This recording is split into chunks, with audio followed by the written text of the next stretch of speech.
Welcome, everybody, to the Business of Speaking show. My name is Tim McDonald, and I am your host, and I am joined today by my guest, Vickie. How are you doing, Vickie? Doing great. Doing great. All right. Well, for those of you who have not tuned into the show before, this show is really an exploration of speakers and how they got to the stage. We don't focus on what they talk about on the stage, but it's more about what they've done to get to the stage and what they've learned since they've been on the stage. And that's the main purpose of this. So whether you're thinking about getting involved in speaking, whether you work for a company and are just doing presentations, getting out and talking with other groups of people, or if you're, really a beginning stage speaker or anywhere really along the path, because if this year hasn't taught us anything, we don't know and can't prepare Really. for everything. So, Absolutely. so it could, Absolutely. it really can be for anybody that's interested or in the speaking world. So with that being said, Vickie, I love the question to kind of start the conversation to hear your story of how you actually got involved with speaking. Well, back many, many years ago, over 30 years ago, when the Earth was cooling and dinosaurs roamed the planet, I was transitioning out of a career in politics. I was a registered lobbyist here in the state of Arizona. I focused on healthcare and environmental ballot initiatives, and it was fun, but I was kind of done. So I thought I was going to go work at McDonald's somewhere. I really didn't know what I wanted to do. And again, they were not enforcing child labor laws, so I was very young, right? And I ran across an ad in a trade magazine to promote a speaker part-time. And I thought, well, that'll extend my savings and keep me off the fry line. So I applied, I got the job, and I fell in love with speakers. I love those people. They were nice, they were trying to do good things in the world, and they needed help in marketing. I mean, they thought that all they had to do was just tell people what they talked about and they were automatically going to get the gig. And I'm like, oh no, no, no, no, you got to do some other stuff. And so within 3 weeks, I was working full time. I had a bevy of speakers. I was having the time of my life. I loved every single one of them. And the rest they say is history. So the first question that pops into my head is, if you were 3 weeks into this and telling these speakers that it wasn't just about sharing their message on stage, how did you know what it took? Well, because I was getting up at 5 a.m. every morning on Arizona time calling the East Coast because I was dialing for dollars. I was hired as an agent. Okay, so I was on the front lines talking to buyers. I heard their response. I was adjusting the pitch based upon the response that I was getting. I was an agent. They hired me to represent them and get them speaking engagements. And I did that until the late 90s. So I had a front row seat to the buyers. I had access to them. Some of them, we really hit it off. So they would tell me stuff that they would not tell other people. And I was getting a ton of market intelligence that helped me promote my speakers better. And so when I tripled the bookings of a speaker here in Phoenix, that put me on the map. And so, yeah, so it was all over but the shouting after that. And how did that lead to, and I know you do some speaking and you still, I believe, help speakers. Uh-huh. So how did that lead to you actually getting up on a stage? Well, I started speaking to other speaking groups because I had market trends that I could share. I mean, I had, again, this truckload of priceless information that other speakers didn't have because they weren't making the calls. I mean, seriously, I was dialing for dollars many hours of the day until the end of the day. So I had 6 to 7 hours per day of on the ground market intelligence. And so I extrapolated out from that some trends that I was seeing and said, hey, here's the topics that are hot. Here's what buyers are looking for. And then I started going in by market segment. I said, okay, so if you're a humor speaker, you can't tell people how funny you are because everybody else is saying that. You got to tell them what that humor is going to do for their group. And that's why, and I was representing a humorist, and I got him bookings all over the place because I told the buyer, I said, look, the guy's funny, but you've heard that before. Let me tell you what you're going to do with that humor. And they're like, whoa, I never thought about that. And I'm like, well, I just did. And they're like, get him in here. And I'm like, great. So I look like, I mean, everybody wins, right? I mean, the speaker thinks I'm great. The buyer thinks I'm great. You know, the speaker did a great job, so no one died. It was fabulous. So, long answer to your short question, I started speaking to industry groups back in '92. And I've given like 4 presentations at Harvard now. And I have given presentations to TED Fellows, not the big TED, not the mothership, but TED Fellows, you know, the scientists and upcoming artists that are really trying to make a difference in the world, you know, that kind of thing. Yeah, and so I'm just kind of curious, what are some of these things that you've learned, and have they changed since you first started doing it to where we are today? Oh my goodness, things have changed. Okay, understatement of the year, things have changed. Okay. Absolutely, things have changed. But here's what I learned. I learned that people do not get hired to speak because their topic is so riveting. They get hired to speak because that riveting topic is going to do something the buyer needs it to do. Okay. And if you can link your topic and your expertise to something the buyer already knows they need, you have the inside track. And it's all about standing out, because the biggest change in the speaking industry right now, and I could talk about this for 3 days, but I'm gonna do it for 10 seconds, is there are so many speakers flooding the market, especially now. Do you know, Tim, do you know that public speaking is now considered a leadership skill? So you now have a bunch of up and coming leaders flooding the industry association market because it helps their career, their personal brand, to be out there speaking. And these buyers with their cut budgets, especially now, thank you, COVID, right? Everyone's budget is cut. They're looking for the cheapest speaker that's not going to hurt them. All right. So the marketplace is flooded. It's flooded. Talent is a dime a dozen out there. You know, presentation skills experts have done a great job of making sure people can speak well and that they are articulate and they are eloquent. So now you got to stand out. It's harder to stand out. And if you get that inside edge, and that's a strategic issue, that's a strategic branding and positioning issue, you're going to get more work than someone who just pops up and says, hey, I speak on change management. Woohoo! You know, that ain't going to cut it. That's just not going to cut it right now. No. So if I'm listening as somebody who's starting to get in this, you're thinking, crushing oh, my world, right? Run away. No, and that's not true at all. But I mean, if it's in your heart, if you have a message burning in your heart to say, there's a reason for that. There's something your heart knows that you don't. Okay. So you got to pay attention. But this is a business. Okay. If you're going to be in the business of speaking, this is not you standing up, giving a great speech, and then you get business for the rest of your life. No. Okay. That's how our grandfathers did it. Their grandmothers did it. That's not how we're doing it right now. Okay. No. So you got to get more strategic. The days of bootstrapping is over. Oh my gosh. You know, back when the earth was cooling, right? You could work on your speeches and be really, really good and then just show up. Oh, and you're the girl about the soda fountain getting discovered. No more. Okay. The market's too flooded. Okay. The market's too flooded. There's too much competition. It's now a business.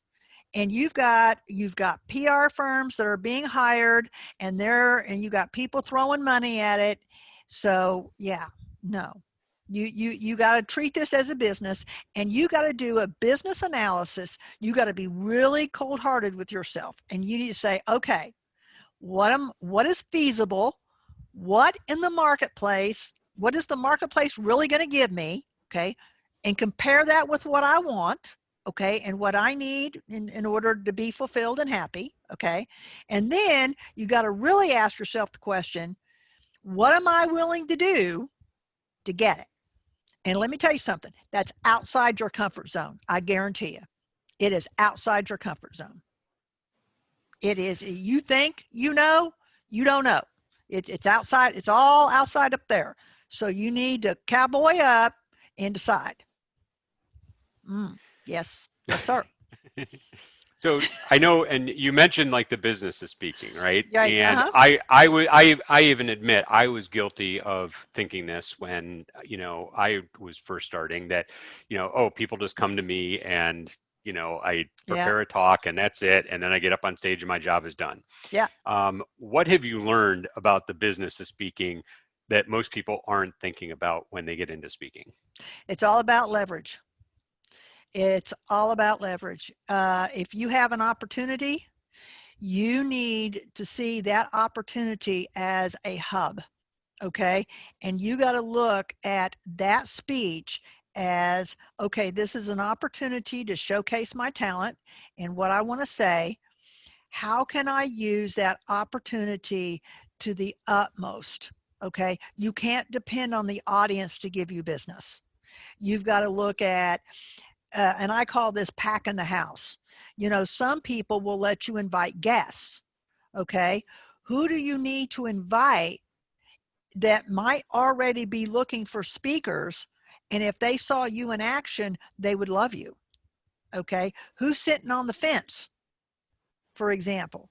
So what I learned is, and I'm a systems person, right? I'm a market analyst by training. I'm a systems person. So I look at what are the systems involved. The business of speaking is really about systems, as well as performance. And the biggest mistakes people make is they think it's all based on performance. Now, there's a grain of truth in that. If you're not good, get out. Okay, because there's too many good people that are good out there. All right, so it is a craft and it is a performance, and we are in the experience economy where if people don't have a great experience with you, if they don't have a bunch of ahas popping out of their head, you're out. Okay, so no doubt you need that. The problem is that's the ticket to get in. It's not a differentiator. And that's the biggest thing people need to know about the business of speaking is your talent is a foregone conclusion. You have to have it. It is not a differentiator. Okay, because too many other people have it.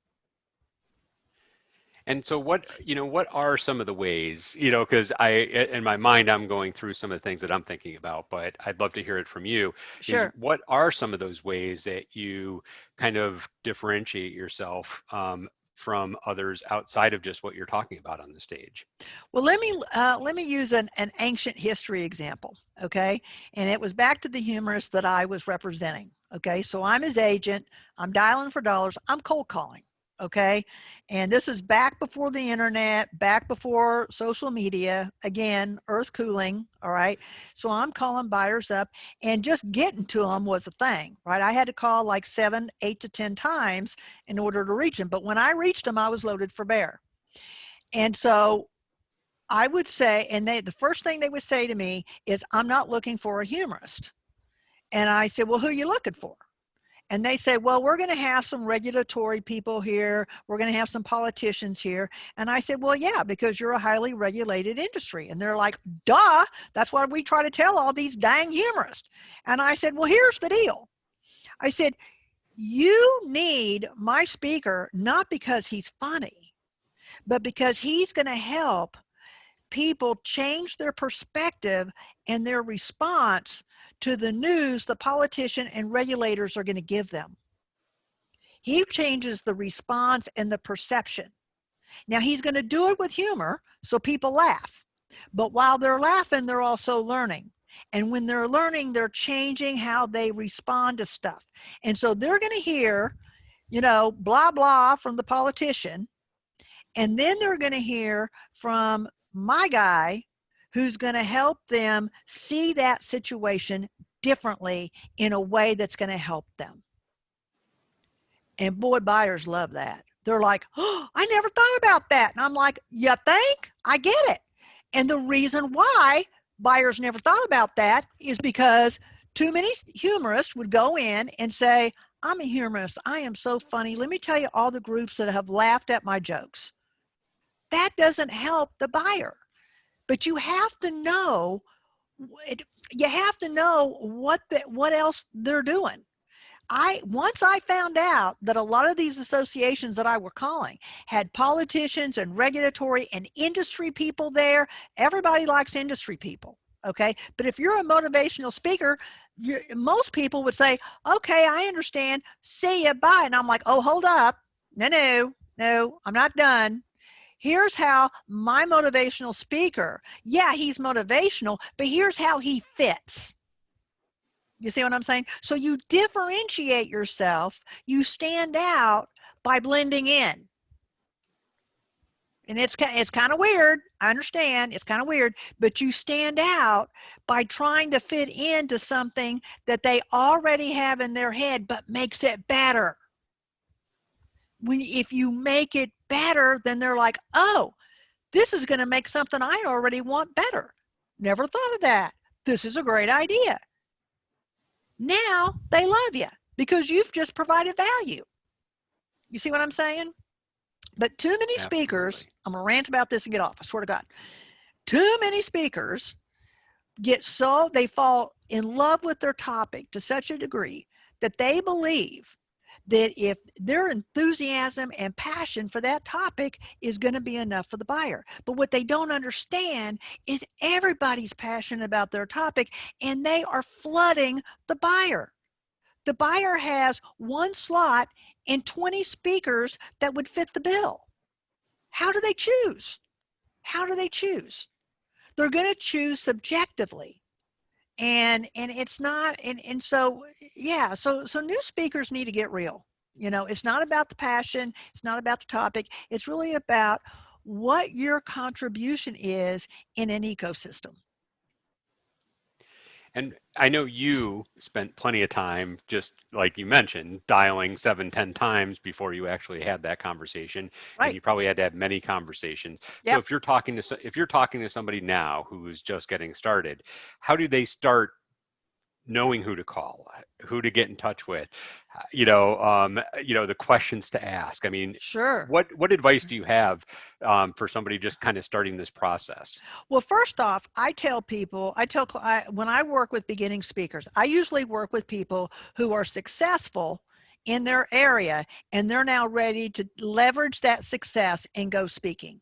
Okay. So I'm not working with someone who just woke up one day and said, I got nothing, so I'm going to be a speaker. They have a track record of success. Okay. And so that the market is flooded with those people. Okay, I call them corporate refugees. You know, they've fled the corporate war-torn area, and now they're in a new planet called Speaker Planet, right? So here they are, and I pop up and say, "Let me guide you." You know, there's a pothole over here. You don't want to step into that. You know, that kind of stuff, right? And what I tell them is, look at where your credibility lies. Sometimes there's opportunities hidden in plain sight. So it's all about, again, it's all about leverage, right? How can we leverage your goodwill? How can we leverage your success in creating opportunities? Now, cold calling is an art as much as it is a science. And a lot of new speakers assume they have to cold call. And I'm like, hold up. Before we start burning up the telephone lines, let's step back. Let's look at the low-hanging fruit, the opportunities that are hidden in plain sight. And here's why they're hidden. Okay, they're hidden because the people the speaker knows, they don't know what to do with that speaker. So they may applaud the transitioning to speaking, but they don't understand how that topic is going to fit their agenda. So all they're going to do is cheer them on from the cheap seats because they love them, they like them, they think they're great, but they're not going to hire them. So what I do is I take all that love all up in there and I turn it into speaking gigs. And that's how you get started. Because once you get to speaking gigs, here's what you do next. Again, Pack the house. Invite people who need to hear you speak in order to make a decision. You see, again, leverage. It's all That's how I about the do it. leverage. Yeah, It's no, about the leverage. It's all about the leverage. Yep. and I loved what you shared about the low hanging fruit, because I think that's, so many of us are so used to seeing that we don't realize that it's there half the time. Well, yeah. And also they assume, see, a lot of us assume that people know what we're doing. And I got to tell you, my dad taught me this. My dad was a crusty old redneck, God rest his soul, worked on the railroad his whole life, and he never understood my business or what I did. And, a couple of years before he died, he said to me, he said, you know what? Still don't know what you do, but I know you're good at it. And that's how buyers or people who love us see our speaking business sometimes. They don't know anything about it, but they know we're good. We got to bridge that gap. And you'll be surprised how many speaking engagements are hidden, again, in plain sight, because now you got someone who's willing to go to the decision maker and say, hey, I know Billy Bob over here, and I think he's worth a shot. He's worth a conversation. And if you get that conversation with the buyer, that's worth 50 cold calls right there. I love it. I love it. Well, one question before we kind of wrap up here Okay. is, if you're giving one piece of advice to somebody thinking about getting involved in speaking, what would it be? Be strategic. Okay. Be strategic. Don't just go off there half, full of vim and vigor and go off halfway. Okay. You need to be strategic. You need to be cold-hearted with yourself and very realistic and say, what do I think the market will give me? Okay. And is that enough? Okay. And what am I willing to do outside my comfort zone to get it? Because you're going outside your comfort zone. I can guarantee it. Awesome. Well, Vickie, tell people how they can find you. How can they learn more about what you do and ways that you help them? Oh, sure. Well, for speakers who are contemplating a speaking business, a speaking career, I do market assessments. And I love those things. And the market assessments do three things. One, they assess the market feasibility. Again, they compare what is the market going to give you versus what you say you want, and is that enough? Okay. The second thing it's going to do is tell you, based upon your particular situation, what are you going to have to do to get what you just said you wanted? Do you have the internal resources for that? What, where's the breakdowns? Okay. Where is this, in what area is this going to be so far out of your comfort zone that you're not going to do it?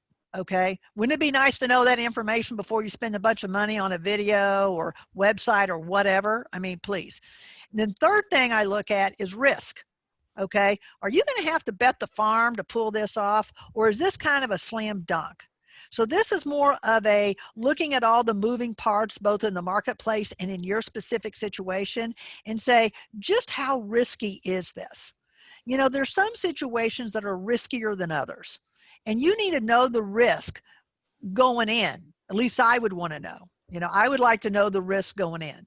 And I want to know where that risk is, because that's like one of those roadside bombs, that could go off as you're going down the road. You want to know where that is before you go down the road. Okay. So that's what we talk about. So I do a lot of market assessments for people who are contemplating, people who have a lot of options. Again, they're successful in their area and they want to know, and speaking's on some of the things they're looking at. It's good. If you're strategic, it's worth an investment to check it out before you start spending money on websites and speaker directories and all that other kind of stuff. Absolutely. And you can reach me at my website, which is Vickie, Vickie, Sullivan.com. Go there, ton of free stuff. Don't have to give me your name.